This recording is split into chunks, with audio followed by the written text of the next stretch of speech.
Good day, everyone, and welcome back to the Corner of Remnant. I'm your host, Larissa, and joined by co-host Emperial Dawn. Hi. And today we're discussing Chapter 7 of RWBY Volume 8. And it's also Dawn's birthday. Yay! Yay! I wish I had like a Well, I put a party hat on your avatar, did you notice? Oh, you did too! Unfortunately, the Skype screen share is kind of messing up today, so I can barely see details. It's but there. I can just make it out, yes. Hey, Nightwalker, how are you? Hey, Nightwalker. Thank you for stopping by on this, which I think is actually on probably New Year's Day for most people. Yes. So thank you for taking time out of your day, guys, to come watch us, whether you're watching live or in the future, or on Twitch, or on YouTube, either or. It is very much appreciated. Yeah, so my birthday. Hi. Next stream, which won't be for a few weeks, will actually fall on Larissa's birthday. Yeah. Once episode 9 comes out, so it's an awesome coincidence. It is a really awesome coincidence. I guess this time around. So yeah. So we've had 2 weeks off, obviously, because last week it was like Christmas and Boxing Day and all that stuff, and we had stuff to do, of course. Yes. But yeah, we are here to discuss war. War. And it's keeping in line with the single word titles. Yes. Yes. And still the fade to black intros as well. Yes. Which I've liked. I like that whole kind of theme setting throughout the whole volume. So far, hopefully it continues. Crazy to think we're only halfway through the volume. I know. It's a lot's happened in these 7 episodes.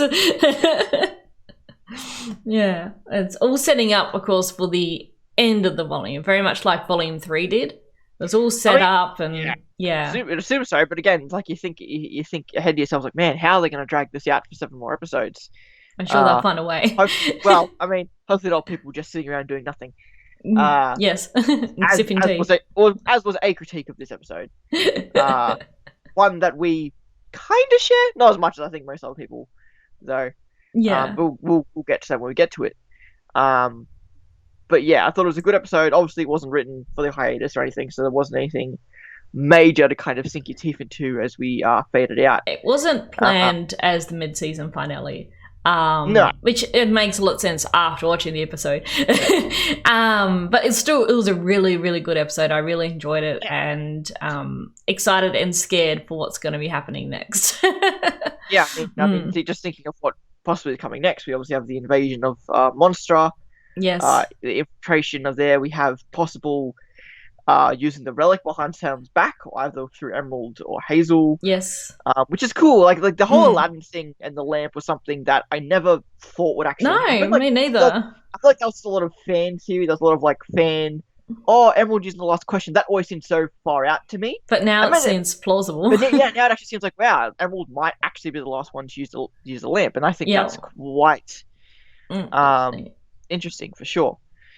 Okay, Nightwalker. What was it? I mean, feel free to let us know. Yeah. I mean, obviously, again, the whole situation there's going to be a lot of like little bugs and stuff that happen around. Like I know in particular when Harriet is making a point about lost teammates. Yes. Her model is very low resolution compared to the rest of the episode.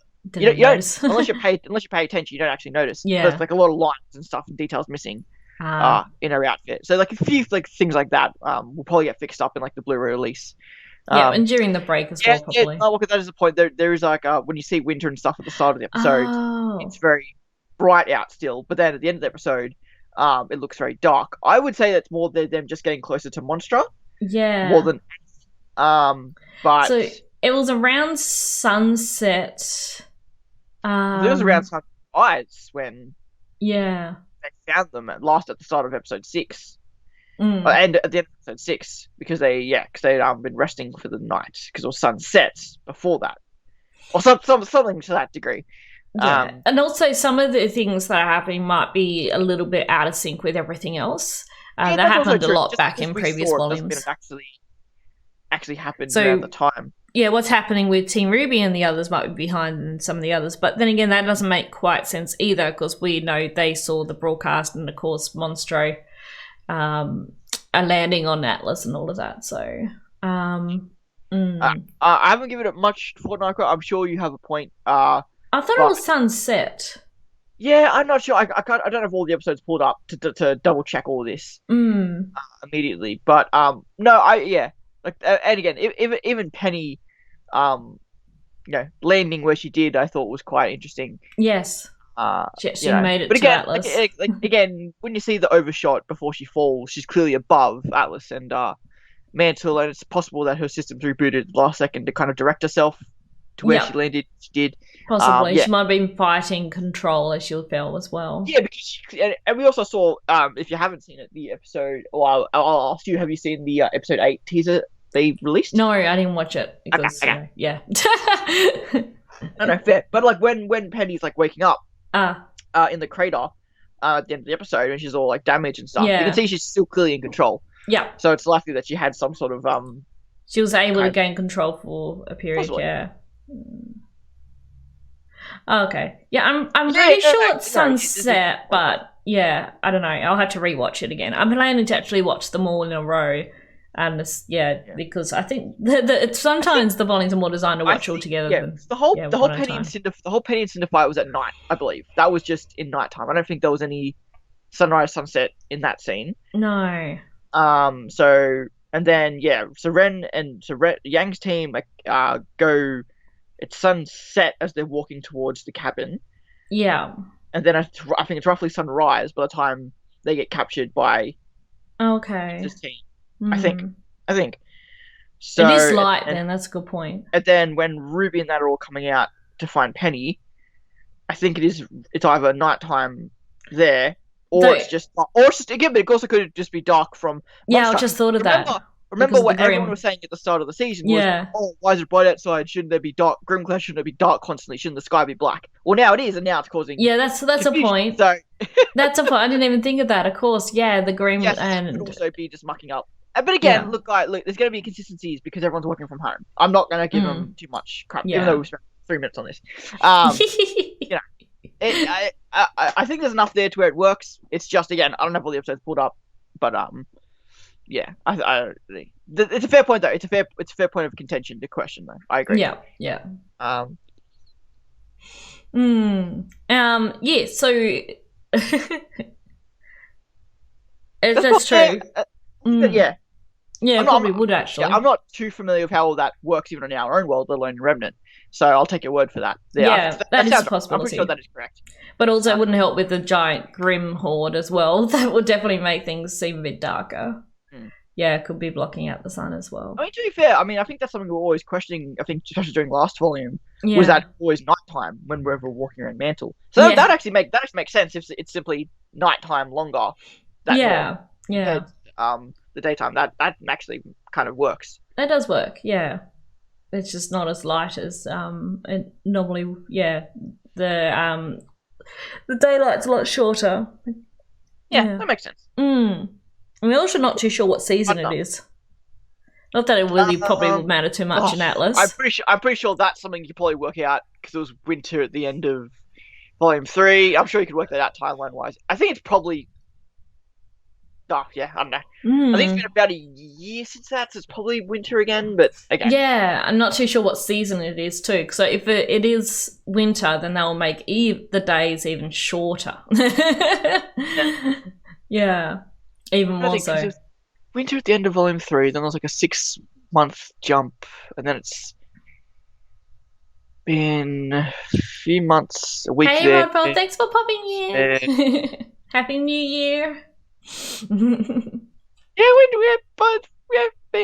Being winter again makes sense. Yeah. Plus, also on the train ride.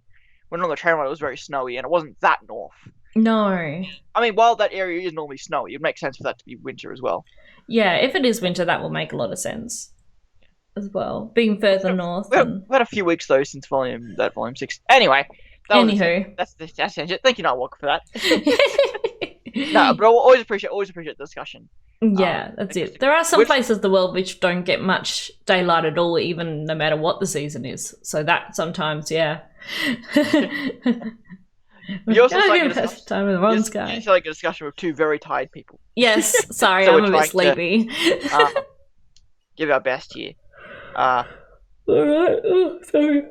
So as I start yawning, I haven't had my coffee yet. All right. You want to start breakdown of episode? You watched it most recently. Yeah. So I watched the episode again this morning.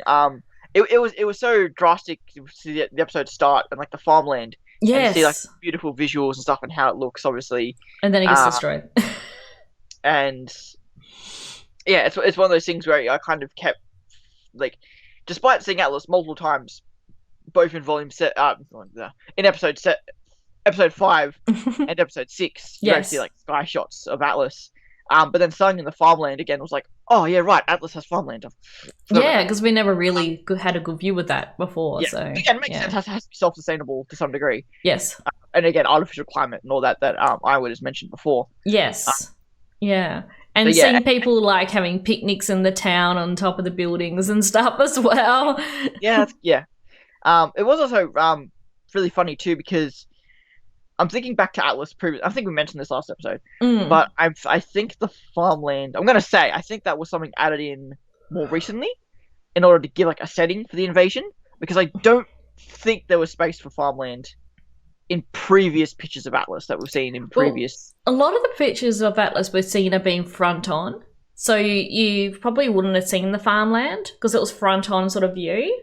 If that makes sense. Yeah. So rather than more of an upper view, because if you had more of an upper view, then you would have seen the farmland and stuff. But what we've seen previously, it looked like they went straight to Atlas, but because we only had a front-on view of the city. Yeah, and also because and even the other ones you do see are rather flat, so you kind of just see the buildings and stuff. You can't really see. Yeah, you just see the outline of Atlas front on stuff. Yeah, so that makes sense. Yeah, but I thought the start of that was really cool. Yes, especially it was how really peaceful cool. and everything it felt. Then you see Monstra. Yeah. And then all the it's really cool seeing obviously the Paladins again. We also saw them in episode 5, but seeing like the actual military ones again was really cool. And it makes sense. Like Atlas would hold that for themselves, and not waste it on Mantle. Yeah. They're not fine. But it was what May said as well later on in the episode. It's like Atlas has the military. Whereas Mantle only has them. Yeah, so they got the military there. They're going to be able to hold off the Grim for a while, but it's going to get to a point that will get overwhelmed. They're able to hold off the fine, but it just depends, But again, like Monstra can create more of them. Yes. Then they have the numbers. Yeah. Like I have faith in the Atlas military to be able to hold them back, but not for long. Grim, the number of Grim is infinite. Even not all at once, but just it can last seemingly forever, or at least for a long time. Whereas, it takes 20 years to get one good soldier. So that's it. Fortunately, that time just doesn't. They can maybe pump out more of the little robot androids. That's true as well. But it's really interesting. Obviously, we've read Ironwood mentioned previously how much he's wanted to kind of replace human soldiers, similar to human soldiers, but maybe if you wanted less to say human soldiers for the ease of the discussion. To replace them more with androids and stuff. But here we saw mostly living soldiers. Yeah, living soldiers, yeah. I wonder if that's just an interesting thing of just use of models, or if that's like intentional. Like I'm curious if that's an intentional choice by the director, or if that's just a kind of like, here's what we have, let's just use these. Yeah, I'm not sure. But it's also a thing which it's a short term, response. Like obviously the humans who are just sitting there waiting to fight are going to be more prepared than say deploying the androids necessarily. So this might be the first response is just the people, and then once the androids are all ready, they'll be out there. So interesting to see. Yeah, I had a few people commenting on my reaction, because reaction's already out, of course. We're going this a week late. And I had a lot of people sort of complaining a bit about the layout of the military, that it wasn't really like correct in a way. And I get that, but it's personally, that's not really something I really kind of like care about, I guess. Exactly. It doesn't really care. It's a fight scene for the sake of being a fight scene. It was shown that way just so we can here's an army. Now let's not bother animating it all because that's a pain in the ass. Yeah, it was just something about the layout. That worked fine to me. Yeah, I wasn't expecting to see a massive all the Grim and I should just say, we're going to show the war, but we're not actually going to show the war because that's a pain in the ass to animate. I was just trying to find. Not to mention too, like they're also, while I agree that formation doesn't work against ground-based enemies, they're also fighting a shit ton of lancers. Yeah. Interesting enough, the one here we Grim, go. the one Grim I haven't seen, I think, off the top of my head, is a Griffin. I don't think we've seen a Griffin yet since Volume 3.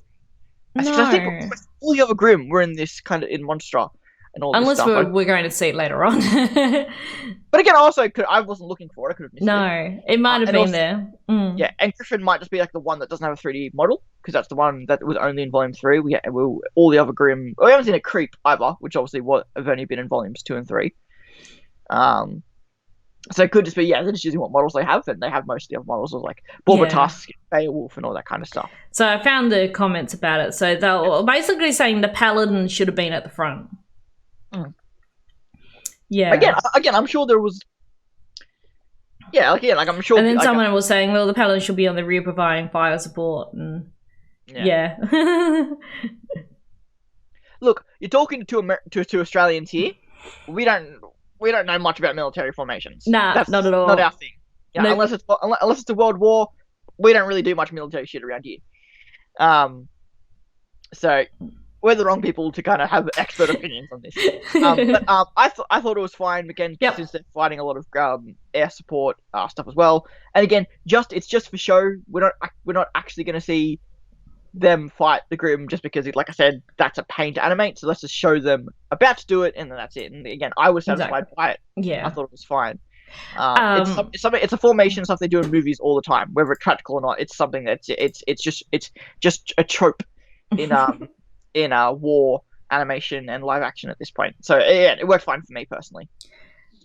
Then we had that close in on Ironwood, and it sounds like he's vacuuming everyone to the subways. Which I also think is a bad idea because of all the the Sentinel Grim and everything. True, but I also don't know. I kind of understand, but it's just I don't know where else you'd have them. Yeah, that's it. Where else do you put them? But also, I'd much rather deal with a few Sentinels. Yeah. Than a horde of Lancers, a wave of Beowulfs, a bunch of Goliaths. Like, I'll take a few Sentinels. They should have some like evacuation centers. Like, well, I would agree, but the thing is that's. Atlas, isn't meant to even be attacked in the first place. No, that's true. It itself is the bunker. Yeah. That's the shield, not like it itself is meant to be the security bunker. So, and again, it's not as if Ironwood this whole time, he's been so concerned for Atlas. He's been so keeping Atlas safe. Yeah. Because he, maybe, because he knew, maybe a part of him realized that, again, if Atlas was to be attacked, it couldn't defend itself. Yeah. In this way. Some detail I did notice just when I rewatched it this morning, the episode, was that the subway itself was called, I think it was, Pickens subway station or something. That's great. And I want to say that that's a reference to Connor Pickens, who is one of the episode directors. Whether he did this episode, I'm not sure. But he is it's either him, Kerry, or Miles, or Eddie. I think Eddie. Did Eddie do directing or is he writing? Basically Connor is one of the directors of the episodes. And so they had like a little name reference to him. Oh, that's cool. His last name, I believe. I could be wrong, but I believe. Yeah, that's cool. I didn't notice that the first time. It's a nice little detail. And I'm curious too. Rewatching the episode a few times. Obviously, we have the close up of the citizen, and assuming I'm gonna girlfriend or daughter or whatever. I think it's daughter. I think it was daughter. No, it's daughter because she said, "Daddy, look." Oh, that's right. Sure. Right, yeah. I'm curious if that was meant to be like if that was meant to be a reference to like someone in RWBY, or not, just because like there seemed to be a bit of focus on his face. Like, it could have been like one of the directors or someone that maybe we didn't recognize. I think it's also just to show how Atlas was so in the dark of what was going on that they were having picnics in the middle of an invasion. Totally agree. That seems like an opportunity to put someone's face in there just because. Yeah, just because. Could be wrong. Could be. I thought that was really interesting, though, that they were just, chilling and everything, and then suddenly these Grims start coming and like, shit, run. It kind of helps. To me, it helps Ironwood's kind of his concern, because he knows, how lax the people of Atlas are and how like safe they think they are. Yeah. And he wants to keep them protected because he knows that they won't be able to protect themselves. you know. But again, this also goes back to this also calls back in a way to Volume 4 and the woman at the after party with Weiss. Yeah, thinking about how the Veil was underprepared, and it kind of was too lax about the world and everything like that. Yeah, and obviously that was hypocritical at the time. We knew that was hypocritical. But now looking at it now, it feels even more so. Yes. And again, to me, just adds a bit of levity to Ironwood. Absolutely, yeah. The panic is spiking now. Yeah, exactly. Now that they realize they are actually under attack and it's real, it's a real, real danger. Yeah, because again, like these people probably never have faced a Grim attack before. No, Atlas itself probably never faced a Grim attack other than maybe a Nevermore or two. Well, they had the shields too, so they probably would have kept them away. So yeah, exactly. That's what I mean. Like that's the worst of an attack. Is something attacking the shield. That's it. And I believe next we jump back to the ship. We obviously do see that Yang's team was indeed captured. Yep. Which I remember thinking about in the last episode. Like obviously they are fugitives, so I am glad and not glad at the same time. That they did catch them, because that makes sense that they would. Yeah. It's like how I was like, oh, make sure keep an eye on them, sort of thing, and don't let them out of your sight. And like, dude, there's an invasion going. They could help fight the Grim, but no, like, it's just. It frustrates me. I always do get those points, but at the same time, look at what RWBY and her team are doing at the moment. Clearly there's this idea of a few extra hands isn't necessarily going to help in the situation. No, well, it's true. I mean, yes, you are right. Yes, sure, there are more important things at the moment, but I don't know, that stuff. Like that to me makes sense. That he's it doesn't bother me. Okay. For sure, because it's just to me like there's bigger things going on here than I don't disagree, but I don't know. It just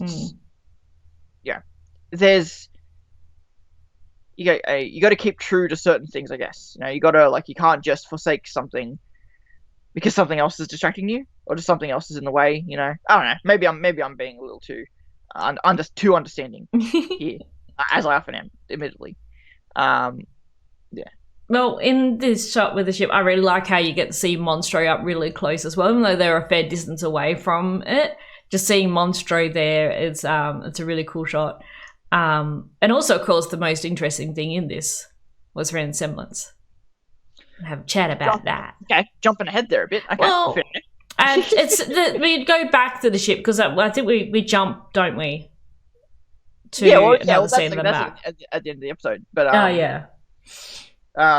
it's all in the ship, but that's one thing with this episode. It jumped a lot around a bit, which I still love the episode. Don't get me wrong, but I would have probably preferred less jumping around so much. But I guess with the timeline and what they wanted to show and everything too, it's why they had to cut pieces and jump from bit to bit. Because we also got that bit, of course, in the Monstro with Emerald. Yeah, so obviously we go back, we see Salem, commanding the Grim, and I love how she's like dancing. She's so extra. So it was like playing a piano or like conducting.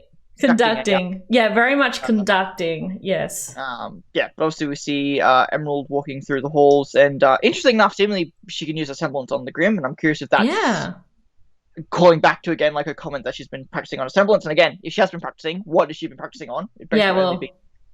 Really. So I guess that makes sense. And obviously she's going to kind of, I'm not sure what exactly Emerald's intention was here, like what she was thinking, why she thought to go. Maybe she wanted to talk with Oscar, maybe, but but I'm wondering why. Like, maybe it was just to see Hazel. Like, I'm curious what a part. Like, again, maybe she was just trying to go find Hazel because that's the only comfort she has at the moment. Yeah, that's true. Cinder's gone. It's like Mercury's not that comforting. Yeah. While he's not sure where Neo went. Assuming Neo went with Cinder, but we don't know yet. We'll find that out next episode, probably. Hope something like that happens soon. So we obviously have more Oscar and Hazel, which I think has been the best stuff this volume has been Oscar and Hazel personally. Yeah. I love those two. I always loved Hazel's whole thing, and yeah, sure, like much like Mercury, there's a bit of falsity there, but that's Salem's fault for kind of lying and deceiving them, not so much them. They believe in what they're told, and that's fair. But Hazel again, like wanting to be rid of the Huntsman Academies because they're the things that took his sister, and also how many people have died. Like you said, Osborn sending children to their deaths for a war he knows can't be won. Yeah. Which again, to me, in my opinion, I'm on Hazel's side with that. Yeah, that's but again, at the same time, but also, last episode also he made the point, well, someone has to try. We can't just accept defeat. So yeah, but kids is one thing. But yeah, I guess you got to train soldiers at some point. But I love that. Same. Yeah, Osborn here was like trying to kind of like reason with him, and like it's like it's like, well, just think about it, like why is she chosen you? Why has she come for you? And it's like, oh, and they both are aware, obviously it's just because you have a vendetta against me, but think about what she's actually getting you to do in the big picture. Yeah. And then one of the awesome reveals of the episode, getting a little bit into Hazel's backstory and why he's with Salem, is that Salem obviously hunted him down, knowing that he was this big force that had a vendetta against Osborn. Yeah. Finding that out through some means. I'm curious if we'll ever get those details. It's like, you have a vendetta against Osborn. I don't like Osborn. Help me find the relics. And Hazel's first reaction was to simply kill her, to destroy her, to have this demon come in front of him, and his reaction was to destroy her. And then, in a few hours or a few minutes, depending on how many times it happened, she just turned gold, pulled itself back together. Just like she did in Volume 6 when Osborn killed her for the first time. Yes. Before she then killed him for one of a million times he would have to endure that. And yeah, Hazel killed her over and over again until he literally thought he couldn't stand up and do it anymore. Yeah, exhausted. Which is just again, Hazel's character's been up and down in terms of how they've used him and kind of where his real agency lies. But this year is the highest I think Hazel's been since Volume 5 in the Sienna moment. Yeah. I think he's back past that, just because it's such cool, like, learning like how good this guy is. Yeah. We've always known that. Again, seeing the Sienna moment, we've always known he's like this, but it's just really cool seeing how he is and how he acts and how he wants to do the right thing. But but again, when you're dealing with someone, and Mercury quotes it perfectly later when he says, big guy tried to stop her, he failed, he got in line. Yep. Because if Hazel can't kill someone, what chance do we have? Yeah, exactly. Yeah.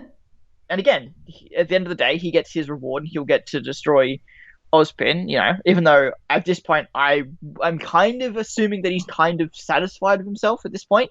Yeah. So I'm curious to see how much more Osborn has to take. I can't imagine much more, but we'll see. And then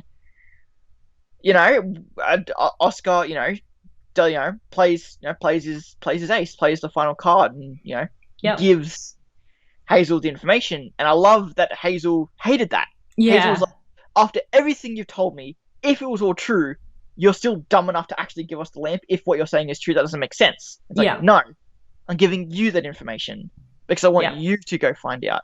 I want you to learn the truth, because I know you don't trust me. You'll never trust me. I'm giving you the means to find out if what I'm saying is true, and then you can go from there.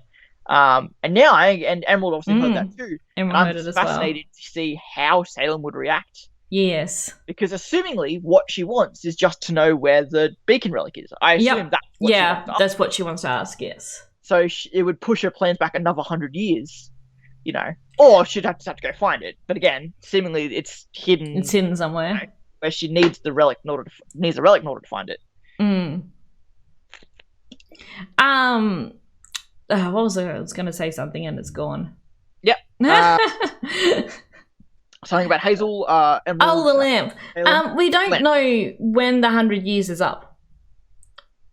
No, I'd assume it's from when the last question gets asked, but I don't know. It could be from when the first question is asked. Like, we guess we don't know. I'd assume once the question is used, it's 100 years. Well, it's going to be used, but it makes me wonder how long how long until it is able to answer questions again.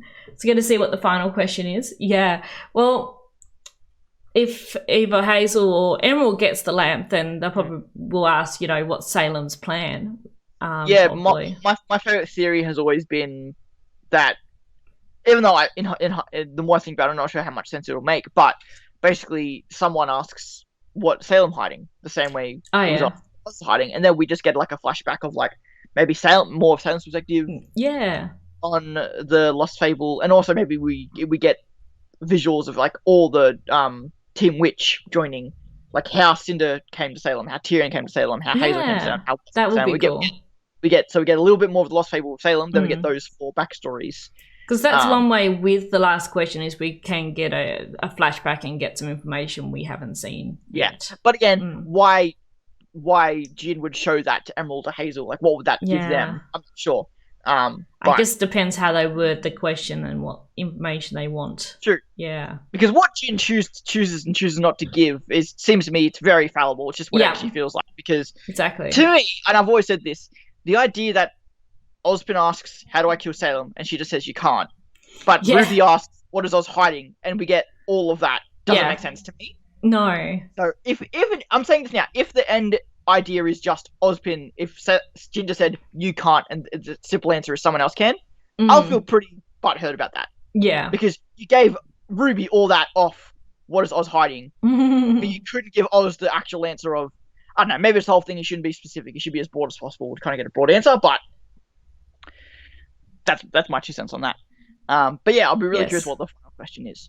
Well, it'd be very interesting. And again, is it Emerald or is it Hazel? I'd assume it's Emerald because we had the whole, she's unless sneaking around. gets in there and asks. She's probably going to ask about the beacon relic. Well, I mean, will it still be Salem? That's a good point too. And also, again, like, if, I'm curious if we'll get a scene between Salem and Hazel, and again, like, will Salem ask Hazel what the relic is, and will Hazel give the answer, or will he lie, or will Salem know that? And it'd be really interesting. Interesting to see. But obviously now we have Mercury packing up and leaving for Vacuo as to Salem's orders to prepare for the next assault. Much like Watson and Tyrion being sent to Atlas in the first place. So it's cool to see that we're finally getting our first seeds to Vacuo. Yes. Where we'll, at this point, most assumingly, see, even in small detail, some of our book teams again. Yay. In Vacuo. But again, how much in Vacuo we'll actually see. And again, I don't imagine those guys to be major characters by the end of the series or anything like that. But I do hope we see them. Yeah, I hope so too. And obviously we get Tyrion basically, basically ousting Salem and basically just like admitting that, yes, Salem's intention is to, at least as far as Tyrion knows, we still don't 100% know if this is what Salem wants to do, but seemingly Salem is looking to just end the world and herself along with it. Tyrion obviously being the madman would obviously love that. Yeah, I love that he's like speaking the most sense and the most truth, and it's all coming from him being the madman. Yeah, it is unfortunate we won't get more Tyrion and Mercury this volume unless we see them in Vacuo, but yeah. But we got a lot of Tyrion last volume, which was good. Again, Mercury's a character that I feel like keeps getting pushed on the back burner. Yeah. He's a character that you could argue that if we'd paid more attention to, we could have been done with him already. Killed him off or had him turn good or whatever. If we kind of, but obviously, like, he gets some stuff, some volume gets pushed back, gets pushed back. But it'd be interesting to see, if we do get at least a volume in Vacuo, which I assume we'll get at least one. How much more than that, I'm not too sure. But hopefully then we'll get like really into Mercury and stuff, and then we'll get to see maybe a Mercury Yatsu rematch, Mercury Yang rematch. Yeah. Really delve in to that, hopefully. Hopefully. Yeah. But some people have mentioned too that if you actually look back for the volumes, Mercury and Tyrion have actually had a lot of interactions. So maybe there's something them to be destined to fight, or those two to kind of be the foils of each other. Which I didn't mind, but I still personally feel like Tyrion and Crow have to be the end goal for both of those characters. They both have to end each other, in my opinion, which I think will happen with those two. They'll both be the deaths of the red flags of each other. I also liked in this moment too, Mary sort of giving a final look to Emerald. This is like the first time they're going to be like completely separated as well. They've always been together. They've always had each other now. Yeah. Which I imagine is deliberate by Salem. Yeah. Separate the two because she's very wary of how much she can trust these assets. Yeah. How loyal they are. How loyal are they to Cinder compared to her? And we've seen Salem show an interest in Emerald before, like in Volume 6. Like asking whose fault it was for Haven's failure to Emerald, and forcing Emerald to kind of admit that it was Cinder's. Yeah, it does mean we won't be getting the Criterion final fight yet either, no. Yeah, I didn't expect to get that this volume. I didn't really expect to get it this volume either because of what we had last volume. Because I think the Crow Ironwood will be their respective fights this volume. But I'm really curious again to see like what these fights will be. A part of me hopes that Neo still is in the whale, because again, I'd love Neo Yang again. Yeah, well, that's the thing. We don't know if Neo went with Cinder or not, so she might still be in the whale. We could get Ren and Hazel again. Yep. That's a good one. The two people who obviously don't want to fight, but might be forced to fight either way, or maybe the two just having Thank you for the follow, Logic Buster. Thank you. Welcome to the Twilight Crew. Maybe just some sort of like confrontation between those two, Ren and Hazel. Not necessarily a fight, maybe those two confronting each other. Just trying to think what potentials we have. Obviously, we have Penny and Ruby or whatever that is all going to end up being. Obviously, Cinder, Ruby, possibly Cinder, Neo, Ruby, Neo. All that stuff's kind of heading towards each other. It really depends where Neo is. If Neo's still in the whale, then I don't think we're going to get a rematch with Ruby, but possibly with Yang. No, but yeah, if Neo is going gone with Cinder, then possibility. It depends what Team Ruby decide to do as well, or Team Atlas. I'm curious too, because I think a lot of people want Watts to become Weiss's foil and become like that agency for Weiss to kind of get her more into the plot in a way. So it'd be interesting to see again if Watts comes along with Cinder, similarly to hunt down Penny, if we get kind of a start of something between Weiss and Watts, because I think I'd like Weiss to have like a mirror, like again like someone in the evil side for her to actually fight. Yeah, the Grimhound's also looking for Penny. So as far as we know, Cinder and the Grimhound have gone to release Watts, and then they're going to hunt down Penny. Yeah. So that could also end up if Ruby and the others stay with Penny at the Shani Manor. Which I would assume. I'd assume that's happening. But I'm also curious. That also means we could get the big bad wolf versus Ruby. Yes. Obviously with the hounds to get that. Trying to see anything for Blake coming into this. Not really. That's another one too. I'd love for Blake to kind of get more of like a foil, in a sense, someone to have a grudge with in the main cast. Yeah. Sure. Yeah. But then I really but since we mentioned those guys, obviously we have Weiss taking care of Nora the best she can. Drinking their tea. Yeah. So we have the scene obviously where they're all kind of just contemplating and talking about, what they can do. They should wait for backup, or they should go out.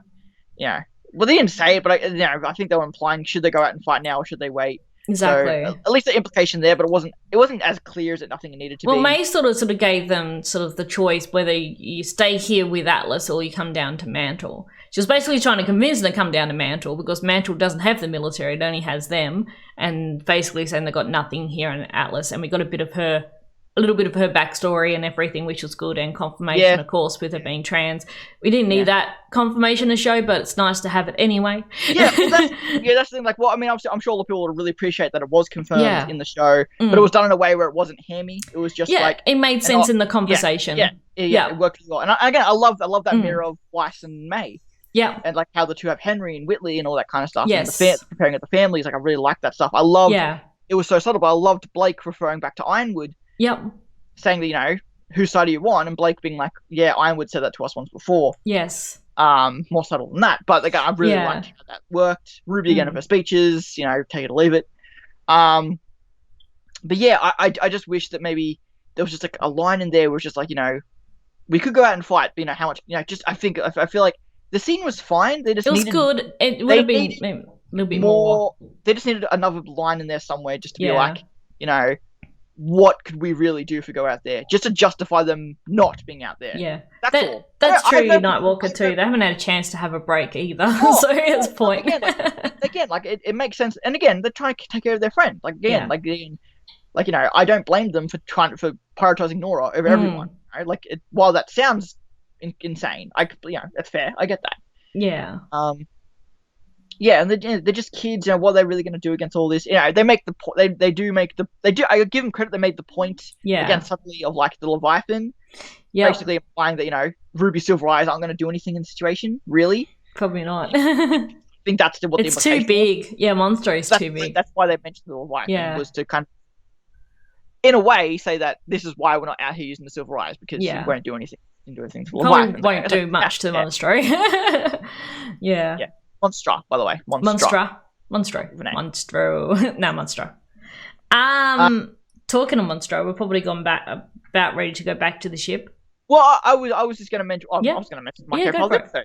Thank you very much. I was going to mention Whitley. Oh yes. He's a good boy, doing the right thing. He was listening in, seeing that Nora, you know, needed help and did it. You know, not for Weiss, just because of you know, which again, it's really cool. You know, it wasn't about doing my sister a favor. It was just doing the right thing, which again is better. And if Weiss saw that, Weiss knew that was, you know, the good thing and kind of redeemed him, somewhat at least, you know. Yes. And also getting Klein back, also awesome. Klein. I love Klein so much. We're waiting for CL, if we'll ever get CL again. Last characters that we had kind of would like to reference to back to. But Klein was awesome. The boy making good choices, yes. Yeah, like I'm a big fan of Whitley, and I would love to see him involved in the show. More, especially like his whole detective Artemis Fowl kind of inspiration. I'd love to see that become a major part of our characters. But yeah, I love that. I love just seeing Klein again because I love Klein back in volume 4, and it's just so good to see him again. He's so amazing. But that was really good, and that was a really awesome moment. And go Whitley. And Penny then Crash Lands. Yeah, Penny Crash Lands, yes. It's funny because I see a lot of people be like, oh, Penny didn't have, you know, blood or anything back in volume 3 or anything. And it just always makes me think of like, well, clearly you guys haven't played Detroit Become Human because robots can have blood. Yeah, well, yeah, that's true. It's just a fluid system, just an energy system. It just helps the all the robot parts work better. So, yeah. I just had a comment pop up on YouTube. That's funny. I was a reply. Was going to find here. Someone said something interesting about Penny here. Here we go. Yeah, I predict the green goop is coolant fluid. I'm sure the atmospheric re-entry played hell with and utterly overloaded her cooling systems, and that's why she's in such a bad shape when she lands at Schnee Manor. Yeah. I thought that was interesting. It could just be, the fluid, like the blue blood for androids in Detroit. Yeah, exactly. Yeah. But also, possibly, coolant fluid I thought was an interesting idea. I don't think basically one of the same, really. Just some sort of liquid transferring systems throughout the body and stuff to help keep it cool, or to move energy from place to place, just like blue blood in Detroit Become Human, or like coolant in a computer. Yeah, I didn't know Klein was a doctor either, so that's an interesting thing to know as well. I'm trying to think. It was one of the 7 dwarves, a doctor or a nurse or something like that. I want to say one of them was, but I can't quite. But also he was like the man. Yeah, that's true, Nightwalker. This is Penny 2.0. It's new Penny. So old Penny might not have had the coolant fluid and everything. We don't know. Yeah, it's the first model that had it in the second one. Yeah. But even if he isn't a doctor, obviously he's just he's a house. I can't think of the right word here. But he would have some sort of first aid for sure. Being the caretaker. Yeah. For Weiss and Whitley. Yeah. So that's good because it's interesting. It all happened like they were coming down the stairs of May. May's like, you need to make a choice. What are you doing? Atlas and Mantle. And then Klein knocks on the door and then Penny just drops in. So I think they're going to stay at the house for the moment anyway. Doc Penny. Was one of the 7 dwarfs. There you go. That's true. He was. I didn't even think of that. Of course, Derp. Okay. Yeah, that makes sense. Yeah, if he's the 7 dwarfs, Doc, yes. Then of course we jump back to the ship. Yes. And we have obviously some debating. And I love Jean coming in and being like, "Hey, they just let us be a test run, and we can find Oscar, and we'll see if we can get in there, and then we'll report back to you. Then you can drop the bomb, even if we don't make it back." Yeah. So Ironwood told Winter his plan with a bomb. So their scientists are making a bomb, which they want to hopefully destroy Monstra from the inside, which makes a lot of sense. Yeah, I thought. Yeah, I mean, obviously, he's obviously. Yeah, for better or worse, he's seemingly, he's sending his best, which unfortunately could be sacrificial of Winter, which I wouldn't go as far to say, that doesn't, I'm sure that was a factor in Ironwood's plan, but at the same time, he has to send his best because this is really important, so, I'm sure he hopes for the best. I'm sure he does. Yeah. And obviously, Winter accepted that, so it'll be interesting to see where that goes. And so that team wants to be kind of well, hey, we'll test run, just let us go find Oscar. They just want to get Oscar out of there before the bomb drops, of course. So, and it makes sense too, because Ren can mask their emotions, so hopefully they can sneak in to Monstra and find Oscar and get him out there. At the same time, they can then let the other team know where to go or what's happening in there, because they have no idea what's going on inside of it. So it's like it's like Winter. It's literally just like a palace. It's a hallway. You can just walk in, put a bomb somewhere, you'll be fine. It's not just guts and bones, and I mean it is just guts and bones, but it's looks like a hallway. So well, it is. Yeah. There's a landing platform on the side. Yes, don't go through the front entrance by Salem. Just go around to the side. Because they've got Salem at the front too, so just avoid all the snow globes. They'll see you. We need a new headmaster. Well, that's true. Yeah, Winter could take over Ironwood if something happens to him. Yeah, we've got the school too, so it'll be interesting if they'll be. It's interesting. There seemed to be an implication at the end of last volume that Winter did have some sort of role in the school. Yes. As she was directing some of the students. I don't think she'd be quite. I don't think she'd be made headmaster, but maybe just out of necessity she would be. But I wouldn't imagine. Yeah, I love that. I outrank you. That was awesome. Yeah, because also we had the scene a little bit later where obviously Harriet was kind of deflecting all of her emotions, but also implying everyone's replaceable. She was saying, interestingly implying that Winter had a partner at one point. Obviously, because we assume she would have been in a team of Atlas, but we don't know. I mean, while obviously for the first 4 years we assumed they were a team of 4, because obviously they compete in the Vital tournament, so they would have that system at least. But obviously, once you get to a specialist, you kind of do your own thing. It's interesting to see that, assumingly, during Winter's years in Atlas, she was obviously in a team, and obviously she seemingly lost a member of that team. Yep. Not that we got the name, but obviously because I was cut off by Ren, so I'm curious, because I assume that will come back just because it was cut off by Ren, otherwise why cut it off? Yeah. And then obviously we also got the reference that Marrow had lost Tortuga, one of his partners, which obviously is a reference to the tortoise in Harriet's tale. So I assume that was someone Harriet probably didn't get along well with. Yeah. So she probably wasn't, obviously Marrow was much more distraught by losing someone, whereas Harriet was like, well, that was a rival of mine. Just like, screw him. Which is always just seems like, oh, well, whoever, if we lose someone, we'll just replace them with someone else, basically. And I thought that when she was referring to Winter there, I thought she was referring to Winter replacing, oh my God, I've forgotten his name. Clover. I had a mind blank. No, I don't think so. Because Winter seems to be leading the group now with the Aesops, and she's be part of the Aesops. So that's where I sort of got that feeling from. Yeah, the only reason why I say that is because it seemed to me like, because she said Marrow replaced. Oh, yeah, I don't know. Yeah. What I assumed Harriet meant was that those people replaced someone they knew. But I guess what you're implying is that those people replaced someone that that Harriet knew. Not necessarily. I just feel like they've replaced someone. So Marrow replaced Tortuga in the Aesops, and Winter has replaced Clover in the Aesops. Okay, Clover. Thanks, Skywalker. I had a mind blank. I guess that makes sense. I guess what I was implying was that Marrow had Tortuga, but then he had to be replaced. Or Winter had someone who then had to be replaced. Marrow, but I guess what you're saying does make probably more sense. Yeah, so Marrow replaced Tortuga, and then Winter's replaced Clover. Yeah, I guess that makes. That's how I sort of read it. Yeah, I mean that's just I did not see it that way at all. I didn't interpret it that way at all. But that makes sense. I could be wrong, but that's just my take on it. I mean, that makes sense because why would, okay, no, that's fine. I guess that works. And then we had Ren's semblance, which was really cool. With seeing their emotions. The vibe check now. Yes.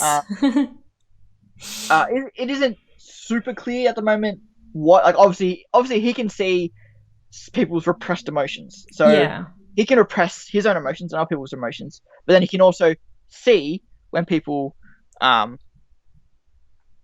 people can see when they repress their emotions, so he can see that Harry is obviously she's angry. Sorry that my browser is playing a bunch of audio at the moment. That's okay. Can't hear it. Like Candace, it's distracting. Turtle was an old op. Yeah. So assuming, because they mentioned Marrow was the newest member of their team. So if they lost someone and Mantle replaced them, that kind of makes sense. That makes a lot of sense. I'm kind of just confused why I didn't. That's okay. It's Reagan's the emotions. Yes, it's really cool. I'm not sure whether he's always been able to do it or if he just activated it then. It seemed to be something he just discovered himself. Yeah, so, but it seems like to me he can only sense repressed emotions. He can only sense, like, he can sense that like Harriet is repressing the loss of Clover. Well, she's angry, repressing her anger. Her anger for that. Elm in the same. Yeah. Elm's isn't quite clear what he's repressing or anything like that. And was like obviously Ren. Vine was green, which was weird. And Ren, you could say like Ren is repressing his love.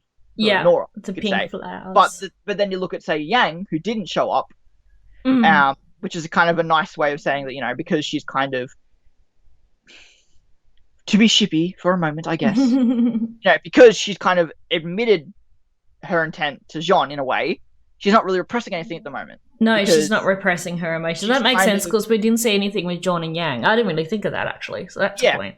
And obviously Marrow's like the blues, sad, like he's sad for his situation, sad for everything. He's kind of keeping that all repressed, doesn't want to be here, kind of thing. Yeah, and I love that Winter was kind of repressing conflict because she had so many different colors. She was conflicted that she was kind of repressing her confliction with everything. That makes a lot of sense. Yeah, I didn't really think of it being repressing emotions, but it makes a lot more sense than just the emotions that they're feeling. I think it's also to limit it to Ren.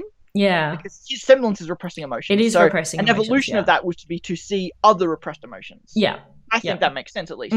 But again, what does that mean? But again, when I first saw it, it was more that, like, because obviously at the time, Harriet was mad. At the time, Marrow was looking sad. Elm was looking frustrated. Elm was looking peaceful. And then obviously Ren looked at himself and you saw pink petals. What necessarily does that mean? So it makes sense to just be showing their emotions. It does. Yeah. But to me, it works for both current emotions or repressed emotions. It makes more sense to me to be repressed, so that way it ties into his semblance more. It doesn't seem as out there, as crazy of an evolution. And the pink petals is cool too because we see them in the intro. Yeah, well, that's a really nice thing because we had no idea what those necessarily meant. We said, oh, that's cool because obviously Ren and petals has always been a thing of him, but it was actually a foreshadowing to his semblance. Yeah, which is really cool. Really nice development. Actually, it's a really nice. Yeah, I like it. I like it a lot, especially like we've seen like when he's with his the flashback to when he was a kid with the flower and everything. Yeah. And it's really nice. And I think the most important. I think the best potential this has is Ren's semblance, which I love. Now Ren's going to be like this kind of sage character that kind of knows everyone's bullshit. Yeah. And I also like to, before I get to that other point, that Ren's semblance always evolves under stress. Yeah, that's true. It was kind of, whereas that first time it was a fear stress. Yeah. When he first looked at semblance, this time was more like a passionate stress. He was stressing the situation that no one is replaceable. He's kind of, it's kind of like that constant in when his semblance kind of changes and evolves. I love that. I really hope, and it probably isn't going to happen because it never does. But if RWBY's big moment, it's because Ren sees RWBY and sees how much RWBY is repressing. Oh god, yeah. That'll be such a good, like, long-term arc there. Yeah. Definitely, because we know she's repressing a lot. It's Monty's character bringing out RWBY's real character. And two, because again, we're already just saying, oh, RWBY's just repressing everything, RWBY's repressing everything. If nothing comes of the next time Ren and RWBY meet each other, then I guess all of our defending of RWBY's character is kind of bullshit. Yeah. So it's kind of like, if nothing comes of this semblance for RWBY, then maybe everyone was right and RWBY character is just shit. No. We've kind of gone to a crossroads now. It's like, this is awesome, but it has some potentially bad potential. Well, we know RWBY is repressing all her emotions at the moment and all her feelings and everything. So, it will be interesting. I just really hope that that's something that can be expressed upon now that Ren. If Ren semblance does that, of course, his semblance might not be that. It could be something quite a little different. Yeah. But again, I think there's some really good potential there to kind of let RWBY hit a breaking point by Ren kind of calling out her out in her bullshit. Yeah. I think it would be really nice. Obviously, like I said, Winter being conflicted and Mara kind of having to come to terms with the situation. But I really respect that Mara is like, I have a job to do, I'm going to do it. I really respect that. Yeah, exactly. Like, yes, you're right. But that doesn't matter. You're not happy with what's going on. I really respect that of Mara. And I'm trying to think what else happens. Is that it? How does the episode end? Ren is no longer suppressing his feelings. He's no longer acting like a heartless soldier. Yeah. I also like this moment too with John just throwing Ren's weapons at him and jumping out. That was nice. That was cool. That was really nicely animated. And if Ren survives, yes. Hopefully. Yeah. I think the last scene was Penny. Yeah, the last scene. Yeah, it was. Yeah. You already touched on. So. Yes. Yeah, I mean, next episode, we'll get the jailbreak, and it'll be Cinder. So, that's third time's the charm, I guess, for jailbreak, because we've gotten wrong on the jailbreak twice now. Yeah, we have. It wasn't Nora, and it wasn't Watts with the scroll. No. Now it's going to be Cinder. Cinder, so that'll be interesting. That'll be interesting.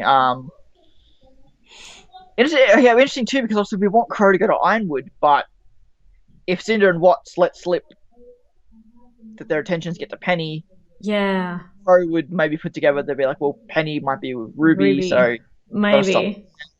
Not sure. I still feel like Crow's going to make a beeline for Ironwood. Yeah, I agree. But if he gets out. It just depends what Cinder and Watts let slip. Yeah. If they don't talk much during the breakout, then it just depends what happens, But again, Crow also knows Cinder and knows how much of a threat Cinder is. And yes. We haven't really seen Crow and Cinder confront really other than Volume 3. Maybe you could say Haven, but not really those two, not particularly. No. It'd be interesting to see. Well, actually, I say that, but obviously Crow didn't know that was Cinder at the time. Yeah. Because Emerald semblance. So he wouldn't necessarily be 100% clear that that's who that was. He might be now with hindsight and stuff, but... Yeah, but it'd be interesting to see. I don't think we got the... So I know we got a teaser for next episode, which I know you haven't seen. I want to say we might have been given the title and... Oh, I'm not sure. Stuff, but I don't think... even if I have, it'd probably be too back to kind of look into it at the moment. Yeah, nah. That's all right. But, yeah, assuming we'll get the breakout, assuming we'll get maybe some sort of Penny thing, I don't know. Trying to think anything else other than those two. Well, we'll have John, Ren, and Yang infiltrating Monstra, and possibly coming, meet up with not just Oscar but Hazel and Emerald. Maybe even Salem too. Like it'd be interesting. Well, that's true too. Really interesting to see because obviously, for Jean and Yang in particular, obviously Yang's big moment of the series so far was standing up to Raven. Yeah. And being the point being that I will stand up to Salem because you won't. Yeah. So I'd love to see a call back to that. Yeah. Obviously I'm not saying I want a Raven. I mean I would, but I'm not saying I'm expecting Raven to come back. This is the tame half. Yeah. I imagine everything is going to really But I would love to see a callback to that. Some sort of subtle callback to that moment. Yeah. Like I told someone once that I would stand in front of you, and now I'm doing that. I don't know. I would love something like that. I'm a sucker for callbacks and throwbacks and that kind of thing. Well, I'm thinking they probably will sneak past her, but they may have to confront her at some point. Yeah. again, like the whole thing, the whole arc Salem theory, if there's any connection between that, which is, I think, pretty much all but gone at this point, but yeah, it'd be interesting to see if there was some connection between those two. And obviously, yeah, I guess just basically Ren and Hazel is the only other thing I could think of for him. And yeah, so I guess that's pretty much it for this episode, and kind of our thoughts, some thoughts on the next one. Yeah. If anyone has anything else to say, or you yourself, Larissa, have anything else to say? As new Oscar bubble shield saves them. Well, possibly. Though he doesn't have a lot of magic left, so. That's possible though. Yeah, if Monster still gets nuked, it's possible that Oscar could still save everyone. Yeah, I feel though if Oscar used more magic, Osborne's shield couldn't really stop Cinder. No. So how it work against a bomb. So we'll have to see. And also again, the whole thing, Cinder trying again to get the Winter Maiden's powers. We'll see if that gets anywhere. That's it. Hunt down Penny. Which you got to think at this time. You'd think just to see sometime. But we'll see. So yeah. Yeah, I think that's about it for us and our discussion, I think. If anyone else has any questions, all praise the great one. Oh, here's some nice food. Wife's been T-posing in the background. Yes. Hail the great one. And yeah, we'll be back. So it'll be 13th of February for us, which will be 12th of Feb for those who want to join the live stream. And of course, I guess it'll be the 13th of Feb for most of you guys when it goes up on YouTube. Time zones, so confusing. But yes, it'll be that weekend. Yes. Once RWBY is back, we'll be back. We will be back, unless something gets announced in between now and then, which I doubt. Okay. Well, I will say, I was watching I Have Notes yesterday, which is Kerry's podcast. And Jordan, who is the head of 2D animation, did mention that there was at least meant to be, at the time they pre-recorded this, so this was back at the start of December. Yeah. There was going to be something to tie people over in the RWBY hiatus. Okay. And obviously we know of the fairy tale show, and obviously that was just waiting for funding, but we haven't got any word if that got funded or anything yet. So it's possible that there might be something coming out RWBY related in this time, but even they said at the time that that hadn't been greenlit yet. Yeah. Okay. So assumingly it hasn't been, because it's obviously been a week now. It would be cool if we got that in the break. What was that, sorry? It would be cool if we did get the fairy tales. Yeah, or at least something. I'm not saying it was nice. I'm just connecting dots here. But possibly. We there's a potential we might be getting something. So keep an eye out for that. But again, no guarantees. But also at the same time, it's also the Christmas, New Year's break, which they would have taken off even about the 6-week hiatus. So maybe something could be uploaded this Saturday or tomorrow, I guess. I guess we'll find out. No promises. Obviously, I don't know shit. Yes. Thank you all for watching. Whether you're watching the Twitch live stream, or you're watching the Twitch VOD, or you're watching the YouTube VOD, thank you so much. It's all really appreciated. Thank you, everyone. As you can hear, the Boopcast is currently going right now, so we're going to go host them in a second as well if you're watching on the live stream. Thank you also to anyone watching birthday at the time of recording this, so thank you very much, appreciated. Happy birthday, Don. And also make sure to be prepared to do the same thing for Larissa the next time I come back. It'll be my birthday next stream. So yeah, thank you all very much for watching, and we will catch you at the very least in about a month's 5 weeks time. Yes, we will. Thank you all for hanging out. Thank you, Nightwalker, for chilling with us and chatting. Yes. And we'll see you 13th of Feb.